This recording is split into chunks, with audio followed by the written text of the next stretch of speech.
Je m'appelle Géraldine Nima-Robert et je suis ancienne basketteuse professionnelle et aujourd'hui je suis à la tête du championnat scolaire et universitaire. Je suis née à Port-Gentil d'un papa français et d'une maman gabonaise d'origine Michogo Massango. J'ai grandi à Port-Gentil, pour moi la plus belle ville du monde.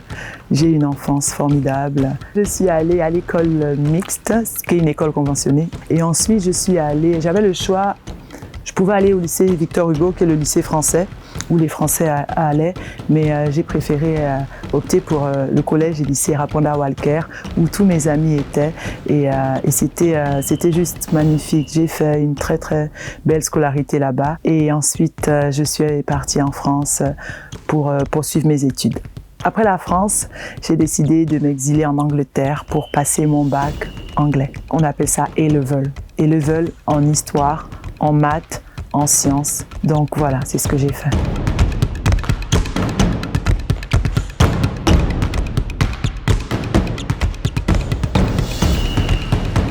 La passion du sport. Déjà depuis toute petite, ma maman dit à qui veut l'entendre que Géraldine, dès qu'elle a su marcher, elle courait. On l'envoyait prendre quelque chose au frigidaire, elle courait, elle revenait, elle courait. Donc j'ai toujours été très active, très sportive. J'adorais la danse classique. J'ai commencé avec la danse classique et après j'ai grandi. J'avais un grand pied. J'avais plus de chaussons à ma taille et j'ai dû arrêter la danse classique. Après, c'est vrai que c'était difficile aussi, donc c'est aussi pour ça que j'ai arrêté. Les garçons de ma cité, à Port-Gentil, à CFG, qui est maintenant Coraoud, où j'ai grandi, où j'ai passé mes plus belles années de mon enfance, ils jouaient à tous les sports. Et je m'ennuyais, moi je savais pas quoi faire. Et quand ils voulaient pas que je joue, je prenais la balle et je courais. Il me rattrapait et après il me cognait dessus, mais après il me disait vas-y viens jouer avec nous et tout. Et c'est comme ça qu'est né mon amour pour le basket. Au collège à Raponda Walker, le coach de l'équipe de basketball m'a vu, il m'a dit comme ça, monsieur Makanda m'a dit Géraldine tu seras une très grande joueuse et je veux que tu joues pour moi. Bon, grande joueuse, j'y croyais pas, hein. Mais quand il a dit je veux que tu joues pour moi, j'ai dit pourquoi pas. Et voilà comment est né mon amour pour le basketball.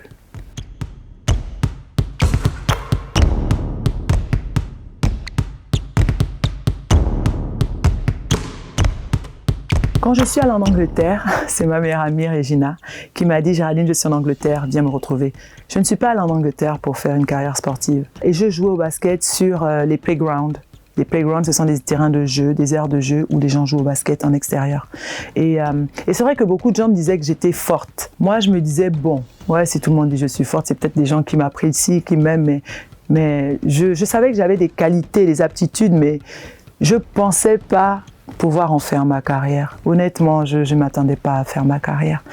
Et après, il y a un club qui est venu, qui m'a demandé si je voulais faire la Coupe d'Europe avec eux.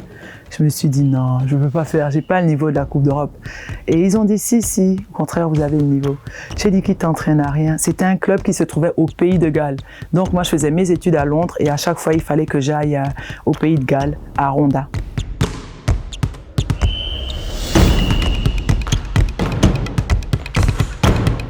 Après le premier match en championnat d'Europe, j'ai vraiment réalisé que j'avais du potentiel et que je pouvais jouer à un niveau international en Europe. Et 2-3 matchs plus tard, je joue contre l'une des meilleures joueuses françaises, Cathy Melin. À la fin du match, elle vient vers moi et me dit « Vous êtes française ?»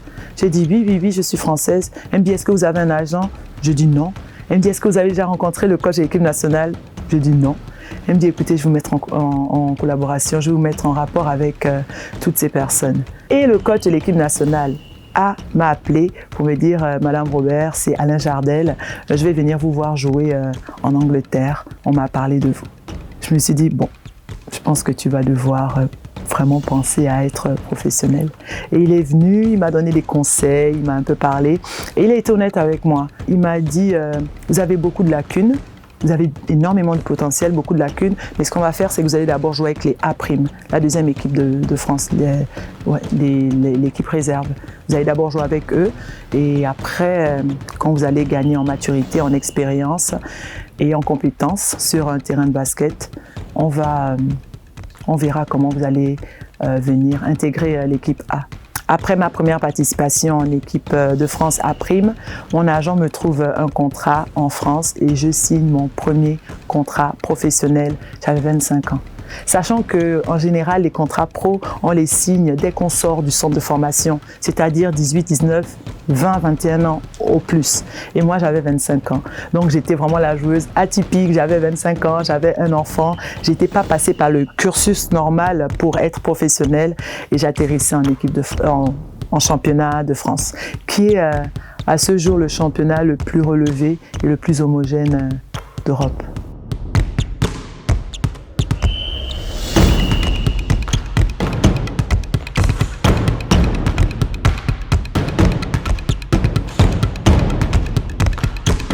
Je signe à Strasbourg et c'est marrant parce que Strasbourg était l'équipe de Ligue 2 qui montait en Ligue 1. Et moi, quand j'étais à Ronda, on était la meilleure équipe du Royaume-Uni. On était sortis champions du Royaume-Uni, on avait gagné la coupe, donc c'était l'euphorie. Et j'atterris dans une équipe qui monte en première division, qui monte en Ligue féminine. Et du coup, les ambitions n'étaient pas d'être dans les 4 premiers, les ambitions c'était le maintien. Du coup, on perd presque tous nos matchs. Donc, vous avez vu la différence.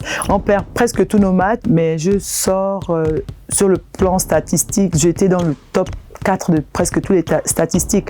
Au point, au rebond, aux interceptions.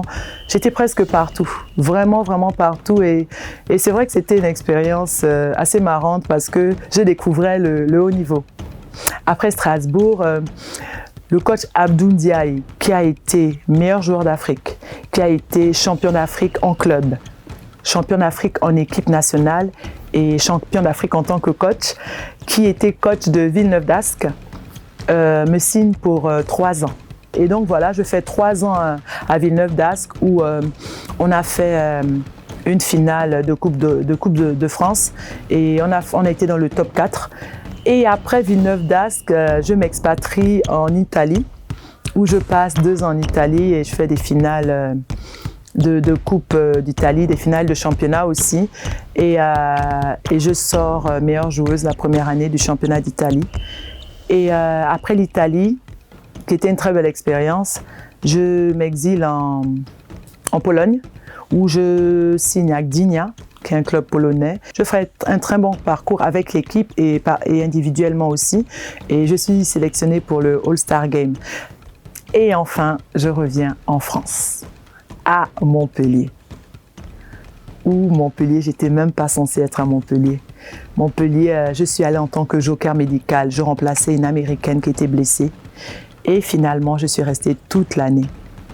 Et à la fin de l'année, c'était le sacre. Meilleure joueuse de France.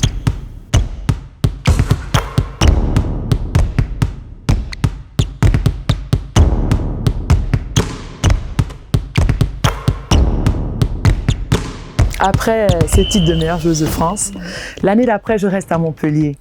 Et c'est marrant parce qu'on avait une équipe moins forte. Donc, on ne visait pas le titre. D'ailleurs, on a fini 3e. On va en play-off. En finale encore, contre Bourges. Et quand on va en finale contre Bourges, on gagne le premier match à la maison. Après, on s'est dit, waouh, on peut faire quelque chose. On arrive au 2e match à Bourges et je fais une erreur sur Céline Dumerc, qui est l'une des meilleures joueuses françaises. Je fais une erreur sur elle. Je voulais intercepter la balle, je ne sais plus ce que je voulais faire. Elle marque un 3 points. Elle gagne le match. Je suis rentrée à l'hôtel, je ne voulais même pas manger. Mon coach, Valérie Domori, que j'adore, qui est le coach qui me connaît vraiment, personnellement. Et il m'appelle, il me dit, Géraldine, viens manger. Je suis descendue, j'ai mangé, il m'a appelé à côté, il m'a dit, Géraldine, on l'a perdu l'année dernière. Cette année, on va pas perdre ça, on va pas perdre ce championnat. J'ai dit, Valé, mais moi, je ne sers à rien. Regarde, j'ai fait une erreur, on aurait pu être championne de France. Il dit, on ne va pas s'attarder sur cette erreur, c'est pas grave. On a encore un match. Et c'était le match décisif. On jouait à 21h, je pense. J'arrive au match et je vous promets que tout le match, j'avais l'impression que mes ancêtres, Michogola, me portaient. Même les commentateurs ont dit, aujourd'hui, Géraldine nous fait de tout. Elle est transcendée. Mais je vous jure que C'est la première fois et la seule fois d'ailleurs dans ma carrière que j'avais l'impression que mon esprit était à Ekobe ou à Sindara ou à Lambaréné. C'était la première fois que j'avais l'impression. Et je vous jure que dès que le match a commencé, je savais qu'on allait gagner. Je ne peux pas expliquer ça, mais c'est la première et la seule fois que ça m'est arrivé dans ma carrière. J'étais dans un autre monde et là, championne de France. Oh, c'était le plus beau titre. Parce que tu es sur le toit de la France. Tu es la meilleure équipe de France. Et vous avez construit cette victoire ensemble. Et les filles, et le management, et les coachs. Et là, je vous jure, championne de France en 2014, c'était juste magnifique. Franchement, j'ai encore les émotions en moi. Et l'année d'après, je signe à Villeneuve d'Ascq et on est championne d'Europe. Championne d'Europe, ce qui veut dire que j'ai enchaîné meilleure joueuse de France, championne de France et championne d'Europe. Et ces 3-4 années ont été les plus belles années de ma carrière de basketteuse. Et 2018-2019 marque un arrêt dans ma carrière. Je savais que je ne voulais pas arrêter trop tard, mais j'avais quand même un tout petit peu poussé. Et je savais aussi qu'à la fin de ma carrière, je voulais revenir au Gabon et partager mon expérience, éduquer les jeunes, conseiller les jeunes et leur dire que si moi j'ai pu, c'est que vous pouvez aussi.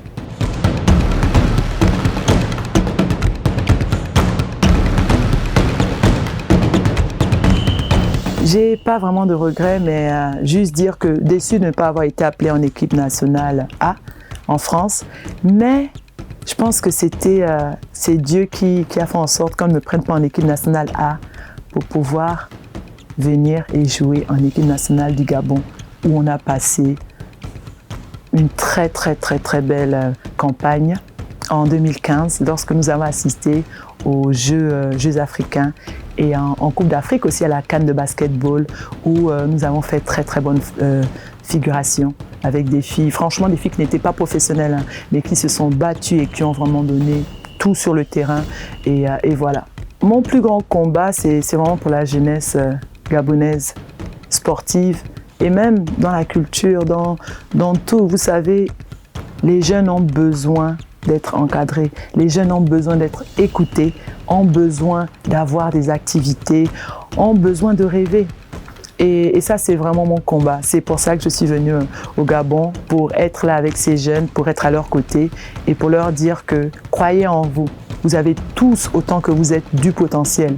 Donc, c'est vraiment un peu ça mon combat. Essayer de motiver ces jeunes, essayer de les encadrer et essayer de les guider du mieux que je peux et vraiment leur faire prendre conscience du potentiel qu'ils ont. Croyez en vous, vraiment croyez en vous. Vous avez tous du potentiel. Travaillez dur, soyez disciplinés et surtout, vraiment, croyez en vous. Ne laissez personne venir détruire vos rêves parce que ces gens-là ne savent pas ce que vous allez devenir plus tard.